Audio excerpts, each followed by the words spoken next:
tool designed to bring us together, yet we are more divided than ever. Algorithms are designed to do one thing, and that is to keep you on a platform or to get you back on a platform. It's all about user retention. My name is Ciaran O'Connor. I'm a Senior Analyst at the Institute for Strategic Dialogue, which is an NGO that researches online hate, extremism and disinformation. Social media platforms are good and great, yes, and all that, but they're also spaces in which people can be manipulated, people can be deceived, people can be encouraged to act in support of an ideological goal and engage in violence.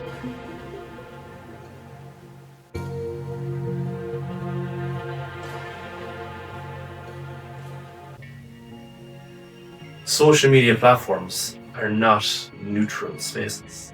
People are radicalized by all types of behaviors and beliefs and their own traits, and there's a whole journey of offline factors.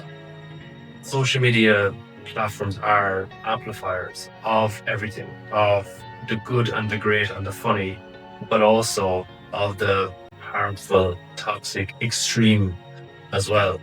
So in the right conditions, people can be particularly prone to radical or extremist content. What happens online happens offline, and the blurring of that is completely seamless, that one feeds the other and vice versa. If you're to consume over and over and over again content which promotes that worldview in combination probably with other offline factors that might be affecting you or shaping your worldview, I think that leads to a very concerning case. If you're to live in that world that is curated by extremists, it is incredibly toxic and incredibly depressing. Where is the joy, or where is the positivity? No, it's entirely negative and it's entirely corrosive. What does this do to our minds? Our social structures? Who is really benefiting from this? Social media platforms, technology companies, they are not just a company full of computer scientists who are designing features. They're also staffed by psychologists and people who are skilled in behavioral psychology or marketing techniques or various different ways to understand how the brain functions. Social media platforms try to encourage you to either get back on the platform, or if you're on the platform, to stay on the platform. If social media platforms had their way, then you'd be notified for every single engagement that someone makes on your page, all the way of getting you onto the platform and kind of building on that sense of FOMO, that fear of missing out. To do that, they will serve you up more and more content that they have calculated, they estimate you will like. So if you start engaging with stuff that has maybe some inherent political messaging in it, then the algorithm will continue to serve more of that, or it'll continue to serve more extreme versions of that because it thinks this is what you are interested in viewing. I don't think that anyone who is either working or leading social media platforms wants their platforms to contribute towards the mainstreaming or normalization or incitement of extremism or violence or hate.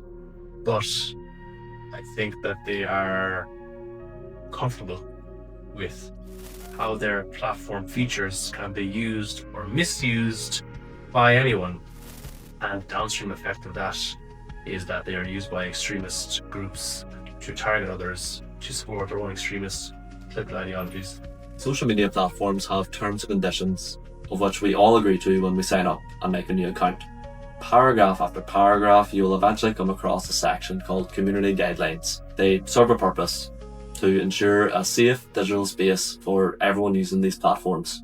So there is the community guidelines which prohibit A, B, and C types of behavior around endorsing extremism or targeting others based on their identity, and so on. Community guidelines are important and necessary, and if you read the community guidelines on a platform like TikTok, they're quite nuanced and they allow for counter speech and they allow for discussion and debate and things like this.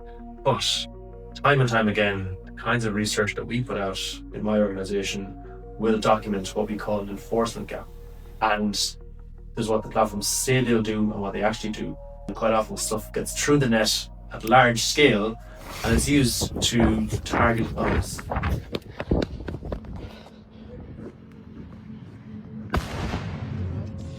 They bring in crime, they're rapists, and some, I assume, are good people.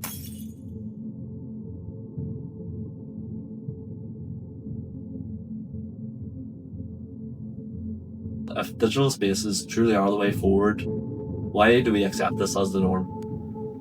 It's a wider story of how there is negligible amounts of data access for researchers to go in and independently audit or research platforms. As potentially harmful as these platforms can be, we also must protect free speech. And that also includes cases of over-regulation by platforms where they mass regulate or mass remove posts on people who are trying to engage in legitimate speech. That being said, we're not interested in censorship, we're interested in accountability. We now have technology companies that are more powerful, more wealthy, probably more influential than nation states. So we have to hold platforms accountable. We have to hold them accountable by the rules they set themselves, by the community guidelines they create to try and moderate and create responsible space themselves, but don't regularly enough live up to their own standards. For governments, we need, I think, a much more proactive stance in how we regulate and hold these platforms accountable at the national level and at the European level. There's a whole host of ways in which governments must pressure and hold platforms accountable, and we too, as lowly members of the public, because these are enormously powerful and influential companies, and left unregulated or left unmoderated, well, we don't want to find out where that might go. It's very tough to be on the receiving end of not even just a hateful post, but like a hateful campaign of targeting against you. My advice would be to use the platform features to report it. First of all, hopefully the platform takes action. It might not. It's also helpful, uncomfortable it may be, it's also helpful to record it, and document it, and catalogue it, so that then if you do decide to go to the police, you have as much information as possible to assist them in assisting you. What's the best way that you can use the tools at your disposal to bring that person to account, or those people to account? A tool designed to bring us together can only work if we are divided. This is all not to clamp down on platforms or allow them making their millions and billions of dollars. This is to create safe and responsible spaces